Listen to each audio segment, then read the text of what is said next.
नमस्कार, उत्तराखंड लाइव में आपका स्वागत है। मैं हूं आपके साथ प्रीति सिमार। बुलेटिन की शुरुआत करते हैं, रुक करते हैं खबरों की ओर। चक्राता के विरसाल कोरख गांव में सड़क स्वीकृति होने पर ग्रामीणों ने SC/ST आयोग के अध्यक्ष और राज्य मंत्री मूरत राम शर्मा का स्वागत किया। सड़क स्वीकृति कराने पर जनजातीय आयोग के अध्यक्ष मूरत राम शर्मा का गाँववासियों ने आभार जताया।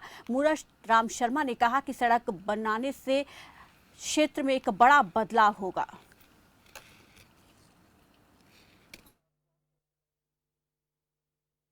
लंबे समय से हम ये सोच रहे थे कि इस क्षेत्र को सड़क से जोड़ा जाए ताकि इनकी आर्थिकी में बहुत भारी बदलाव आए। तो अब जो है बहुत लंबे समय के बाद हमारे प्रयासों से और यहाँ की जनता भी लगी रही, हमसे बराबर संपर्क में रही। अब ये अल्टीमेटली ये सड़क हो गई है, 15 किलोमीटर लंबी सड़क है और मैं समझता हूँ कि इसके बन जाने से यहाँ इस क्षेत्र बहुत बड़ा बदलाव आएगा। और इस बीच देहरादून से बड़ी खबर आपको बता दें, नवनियुक्त कांग्रेस प्रदेश अध्यक्ष आज पदभार संभालेंगे। गणेश गोदियाल आज उत्तराखंड की कमान संभालने वाले हैं, कांग्रेस पार्टी की कमान संभालने वाले हैं। सुबह 10:30 बजे Ganesh Godiyal jolly grant airport पहुंचेंगे। दोपहर 12:30 बजे कांग्रेस मुख्यालय पहुंचकर पदभार ग्रहण करेंगे। तो बड़ी अपडेट आपको दे दें, प्रदेश में कांग्रेस पार्टी के नए प्रदेश अध्यक्ष गणेश गोदियाल आज से पार्टी की कमान संभालने वाले हैं। आज से अपना पदभार ग्रहण करेंगे। 12:30 बजे कांग्रेस मुख्यालय पहुंचकर पदभार संभालेंगे। हाल ही में उनको प्रदेश अध्यक्ष की जिम्मेदारी दी गई है। चुनाव से पहले ये बड़ा जिम्मा उनके कंधों पर डाला गया है और ऐसे में आज से ही वो इस पर काम करना शुरू कर देंगे। 10:30 बजे जॉली ग्रांट एयरपोर्ट पहुंचेंगे। 12:30 बजे कांग्रेस मुख्यालय पहुंचकर अपना पदभार ग्रहण करेंगे।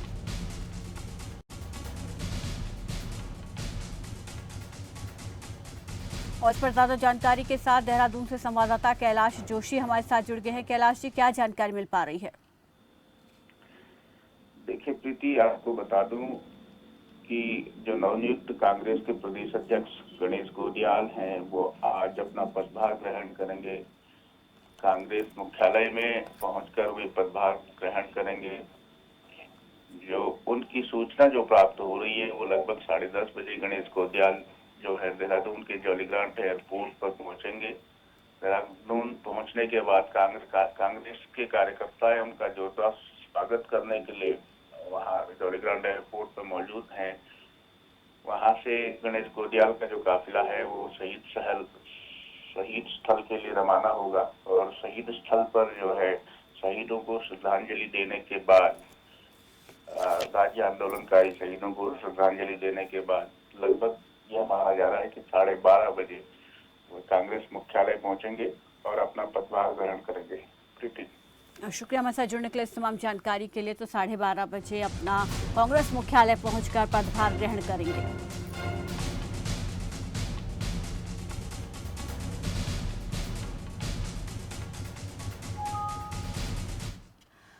उत्तराखंड से एक और बड़ी खबर आपको बता दें, बिजली विभाग के कर्मचारियों की तरफ से प्रदर्शन किया जा रहा है। देर रात 12:30 बजे कर्मचारियों ने अपनी हड़ताल शुरू की। पुरानी पेंशन बहाली समेत 14 सूत्रीय मांगों को लेकर बिजली कर्मचारियों की तरफ से हड़ताल की जा रही है। कर्मचारियों की सचिव के साथ बैठक जो हुई थी वो विफल रही थी और कर्मचारियों की हड़ताल से जनता की मुश्किलें बढ़ सकती हैं, क्योंकि कर्मचारियों की तरफ से साफ अल्टीमेटम दिया है कि अगर सरकार उनकी बातों को नहीं मानती है तो वो पूरे प्रदेश की बिजली आपूर्ति को ठप कर देंगे।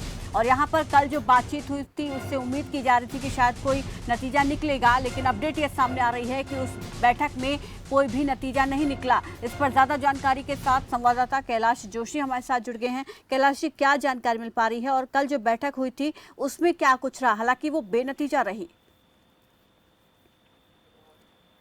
देखिए प्रीति, आपको बता दूं कि इस वक्त उत्तराखंड की सबसे बड़ी खबरों में से एक खबर ये है कि विद्युत विभाग के जो कर्मचारी हैं वो कल रात 12 बजे से हड़ताल पर जा चुके हैं। उनकी जो मांग है वो पुरानी पेंशन की व्यवस्था की बहाली, ACP ग्रेड पे संबंधित जो मांगे हैं और जो कार्मिकों का नियमितीकरण जैसे 14 सूत्री मांगों को लेकर कर्मचारियों की जो है हड़ताल शुरू हुई है। दो पक्षों के बीच, शासन और कर्मचारियों के बीच जो है 2 बार बैठक हुई और दोनों बार बैठक जो है बेनतीजा साबित हुई। उसके बाद जो है रात को 12:30 बजे कर्मचारियों ने हड़ताल करनी शुरू कर दी। प्रीति जी, तो क्या इस हड़ताल का अब तक असर दिखाई दिया है? क्या लोगों की मुश्किलें अभी से बढ़ना शुरू हो गई हैं? क्योंकि अल्टीमेटम कर्मचारियों की तरफ से दिया गया है कि प्रदेश की बिजली आपूर्ति को वो ठप कर देंगे अगर मांगे नहीं मानी गई तो। देखिए प्रीति, आपको बता दूं कि बहरहाल अभी उत्तराखंड में जो है लगातार रात से बारिश चल रही है और हो हंगामे के बीच जो है रात को 12:30 बजे से कर्मचारियों ने हड़ताल तो शुरू कर दी, लेकिन अभी तक जो बिजली आपूर्ति है उस पर कोई छेड़छाड़ नहीं हुई है, क्योंकि लगातार बिजली आपूर्ति कल रात से अभी तक बनी हुई है। लेकिन यह है कि बारिश होने के कारण अभी तक बिजली आपूर्ति पर कोई प्रभाव नहीं पड़ा है। लेकिन अगर हड़ताल कर्मचारियों की बात करें तो उनका साफ तौर पर कहना है कि अगर उनकी मांगें नहीं मानी जाती हैं, क्योंकि जो शासन की और कर्मचारियों के बीच जो वार्तालाप कल हुआ था उसमें कई मुद्दों पर जो है चर्चा हो गई थी, सहमति भी बन गई थी, लेकिन कुछ मुद्दे ऐसे थे जिन पर न सरकार की तरफ से कोई सकारात्मक जवाब आया, न ही जो है ऊर्जा विभाग के कर्मचारी उसको मानने के लिए तैयार थे। लेकिन उसी जो बेनतीजी मुलाकात रही दोनों पक्षों के बीच, उसी को लेकर गहमागहमी के साथ तो बेनतीजा वो बैठक रही और नतीजा ये हुआ कि देर रात कर्मचारी हड़ताल पर चले गए। 12:30 बजे कर्मचारियों की तरफ से हड़ताल शुरू कर दी गई। हालांकि यहाँ पर अभी तक प्रदेश में आपूर्ति बिजली की सुचारू रूप से चल रही है, लेकिन अल्टीमेटम जरूर आगे के लिए दिया गया है। चलिए आगे बढ़ते हैं। उत्तराखंड में यूपीपीसीएल के विद्युत कर्मचारी अनिश्चितकालीन हड़ताल पर हैं और दरअसल 14 सूत्री मांगी उनकी है जिनको लेकर वो हड़ताल पर बैठ गए हैं। बीती रात को 11 बजे तक विद्युत कर्मचारी और सरकार के बीच में 3 बार बातचीत हुई है, लेकिन कोई हल नहीं निकल पाया। ऐसे में कैबिनेट की मीटिंग में एक बार फिर से सरकार और यूपीसीएल के कर्मचारियों के बीच में बातचीत होगी और ये बैठक आज होने वाली है कर्मचारियों और सरकार के बीच में। अब देखना होगा कि आज होने वाली बैठक में कोई नतीजा निकल पाएगा, कोई सहमति बन पाएगी या नहीं। लेकिन कल जो बैठक हुई थी वो बेनतीजा रही थी, जिसके बाद कर्मचारी हड़ताल पर चले गए हैं।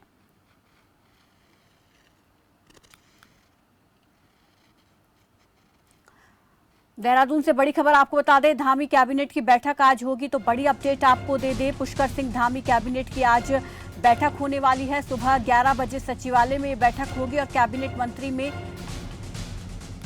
कैबिनेट बैठक में कई मुद्दों पर मंथन होगा। शिक्षा स्वास्थ्य विभाग से जुड़े प्रस्तावों पर चर्चा होगी।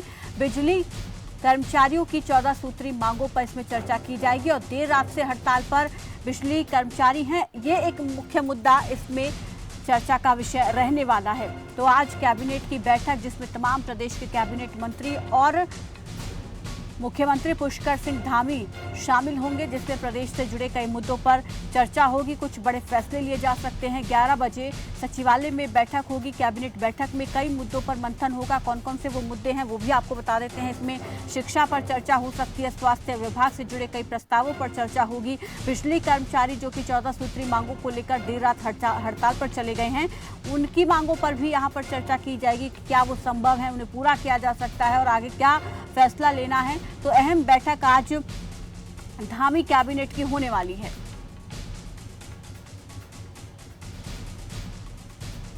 इसके अलावा प्रदेश में कोरोना की क्या स्थिति है और हाल ही में जो प्राकृतिक आपदाएं उत्तराखंड में आई हैं भारी बारिश के चलते, उन पर भी यहां पर चर्चा की जाएगी। इसके अलावा प्रदेश से जुड़े कई मुद्दे जिन पर आज कैबिनेट में चर्चा की जाएगी। कई बड़े फैसलों पर मुहर लग सकती है और इस पर भी ज्यादा जानकारी के साथ संवाददाता कैलाश जोशी हमारे साथ जुड़ गए। कैलाश जी, क्या जानकारी मिल पा रही कैबिनेट बैठक को लेकर और इसमें मुख्य चर्चा का विषय क्या रहेगा? देखिए प्रीति, आपको बता दूं कि जो है आज कैबिनेट की बैठक है। उत्तराखंड सरकार कैबिनेट की बैठक 11 बजे होने वाली है। जो बैठक है वो सचिवालय में होगी। इसमें सारे मंत्री मंडल के जो सदस्य हैं वो सब मौजूद रहेंगे। लेकिन सबसे बड़ी बात यह है कि कैबिनेट में जो कैबिनेट बैठक है उसमें पुलिस का जो 600 ग्रेड पे का मुद्दा है, ऊर्जा कर्मियों की 14 सूत्री मांगे हैं, शिक्षा विभाग के जो महत्वपूर्ण प्रस्ताव हैं, स्वास्थ्य विभाग से जुड़े प्रस्तावों पर जो है मंत्रिमंडल चर्चा कर सकता है और कई अहम मुद्दों पर जो है मुहर लग सकती है। प्रीति, शुक्रिया हमारे साथ जुड़ने के लिए, इस तमाम जानकारी के लिए। तो कई मुद्दों पर मोहर लग सकती है, प्रदेश से जुड़े कई मुद्दे जिन पर विस्तार से चर्चा होगी और कुछ बड़े फैसले लिए जाएंगे। 11 बजे ये अहम बैठक आज पुष्कर सिंह धामी की होने वाली है कैबिनेट के साथ।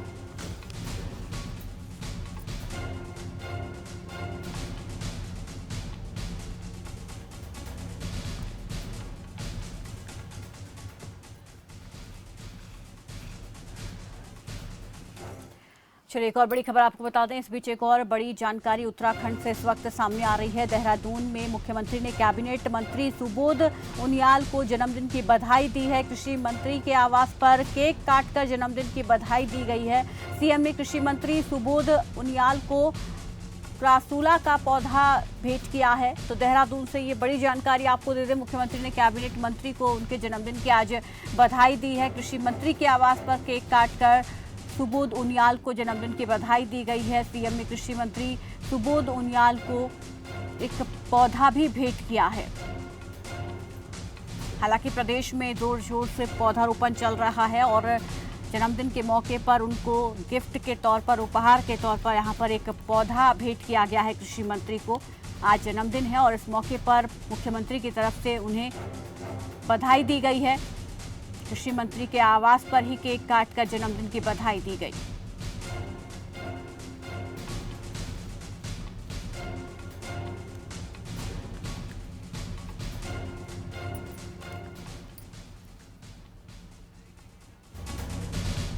रुकेंगे एक छोटे से ब्रेक के लिए, जल्द लौटेंगे।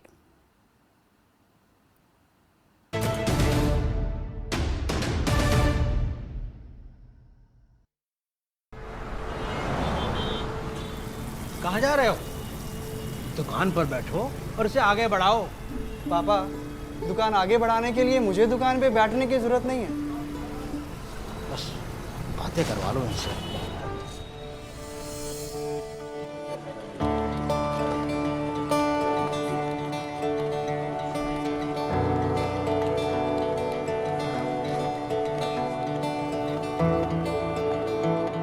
थोड़ा सा ऊपर और।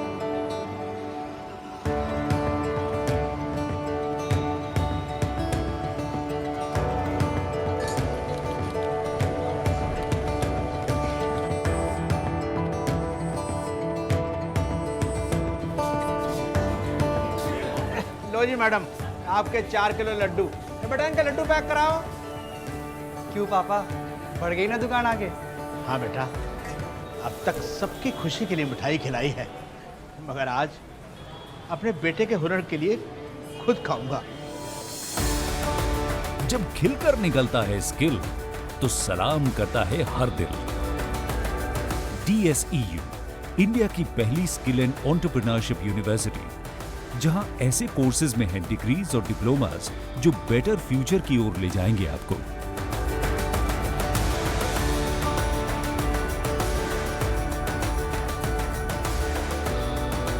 तो एडमिशन के लिए अप्लाई कीजिए। स्किल है तो नहीं कुछ मुश्किल है। समय जो तेजी से बदल रहा है, इस तेजी से बदलते समय के साथ बदलती है दुनिया तेजी से। देश हो या विदेश, मनोरंजन हो या खेल, 25 मिनट में देश विदेश की हर खबर पहुंचेगी आप तक। न्यूज शॉर्ट्स सिर्फ खबर फास्ट पर। एसिडिटी, गैस, खट्टी डकार, पेट फूलना और कब्ज, ऐसे में मेरी सलाह है आयुर्वेदिक मुल्तानी पश्मीना। ये पेट की सभी समस्याओं में पूरी तरह आराम देता है। आंतरिक विकारों को जाने, मौसमी बीमारियों से पाए निजात। MBBS MD general medicine doctor Navtej Singh से जाने। देखिए आपका डॉक्टर आज दोपहर 2 बजे सिर्फ खबर फास्ट पर।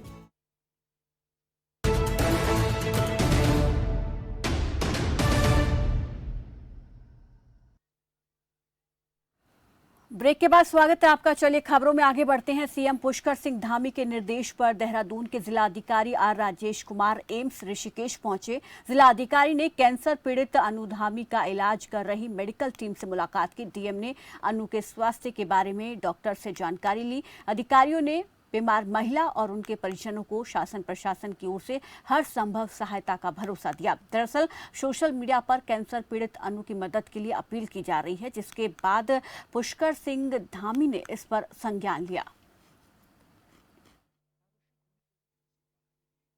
देखिए, मैं माननीय मुख्यमंत्री जी के निर्देशों के क्रम में मैंने आज यहाँ पे एम्स हॉस्पिटल में विजिट किया है और पेशेंट के पति से भी मैंने जो है इंटरेक्ट किया है और जो डॉक्टर साहिबान हैं यहाँ पे उनके साथ भी मेरा इंटरेक्शन हुआ और इससे पता चला कि आप लोगों ने एम्स के जितने भी डॉक्टर साहिबान हैं उन्होंने यथासंभव जो ट्रीटमेंट करना था, जो बेस्ट पॉसिबल ट्रीटमेंट करना था वो किया है। और उसके बाद मैं पेशेंट से भी मिला और उनको भी जो है वो साथ अफजाई की है। माननीय मुख्यमंत्री जी की ओर से हर यथासंभव मदद का उनको आश्वासन दिया है और अभी फ़िलहाल मुख्यमंत्री विवेकाधीन कोष में माननीय मुख्यमंत्री जी ने इनको जो है लाभान्वित करने की घोषणा की है। नरेंद्र नगर में प्रदेश की नंबर 1 नवनिर्मित सहकारी मंडी का कैबिनेट मंत्री सुबोध उनियाल ने उद्घाटन किया। मंडी अत्याधुनिक सुविधाओं से लैस है। इसमें 10 कोल्ड स्टोरेज रूम की सुविधा उपलब्ध है। कैबिनेट मंत्री सुबोध उनियाल ने कहा कि मंडी से किसानों की आर्थिक स्थिति मजबूत होगी और साथ ही किसानों का शोषण करने वाले बिचौलियों को रोकने में भी मदद मिलेगी।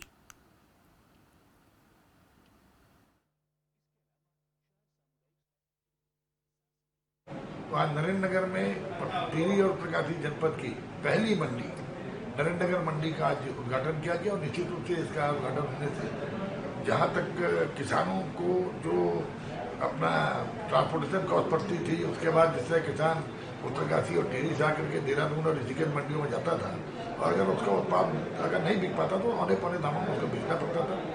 आज उत्तराखंड की संभवतः आधुनिक सुविधाओं की पहली मंडी जिसमें 10 कोल्ड रूम्स हैं और खासकर पेरिशेबल आइटम्स के लिए ये मंडी बहुत हितकारी साबित होगी। और जैसे टिहरी जनपद और टिहरी जनपद के सराउंडिंग में सब्जियां और फ्रूट्स की काफ़ी संभावना है और काफ़ी जगह उत्पादन भी किया जाता है, तो इन पेरिशेबल आइटम्स के लिए मंडी जो है वरदान साबित होगी।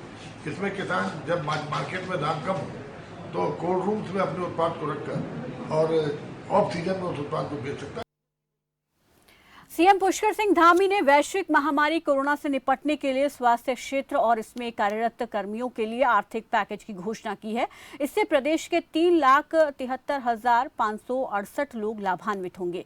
बता दें कि बीते कल राज्य स्तरीय कोरोना योद्धा सम्मान समारोह का आयोजन किया गया था, जिसमें सीएम ने राज्य के 50 कोरोना योद्धाओं को सम्मानित किया। तो वहीं स्वास्थ्य मंत्री डॉक्टर धन सिंह रावत ने कहा कि कोरोना योद्धाओं ने विपरीत परिस्थितियों में रात दिन काम किया और 1 महीने में सभी 70 विधानसभा क्षेत्रों में कोरोना योद्धाओं के सम्मान समारोह किए जाएंगे और 30 दिसंबर 2021 तक प्रदेश में 100% वैक्सीनेशन कर दिया जाएगा।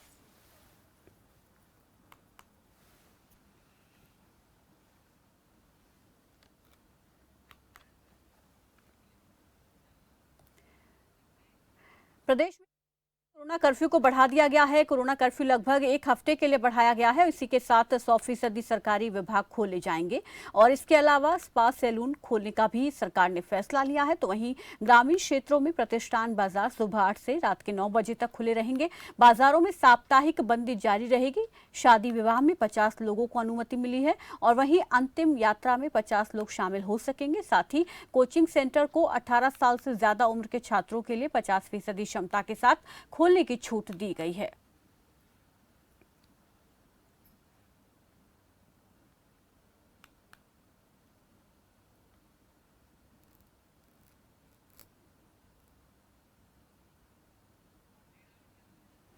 तो उत्तराखंड में कोरोना कर्फ्यू को 1 हफ्ते की अवधि के लिए और बढ़ा दिया गया है। हालांकि इस दौरान और रियायतें दी गई हैं, जिसके तहत कोचिंग सेंटर्स को 50% कैपेसिटी के साथ खोलने की अनुमति दी गई है। स्पा सैलून खोलने का फैसला यहाँ पर सरकार की तरफ से लिया गया है। इसके अलावा यहाँ पर कोचिंग सेंटर्स में केवल 18+ के जो छात्र हैं वो ही जा पाएंगे। तो एक हफ्ते के लिए कोरोना कर्फ्यू की अवधि को बढ़ा दिया गया है। बाजारों के खुलने का समय सुबह के 8 बजे से रात के 9 बजे तक का तय किया गया है, लेकिन बाजारों में जो साप्ताहिक बंदी है वो अभी जारी रहेगी।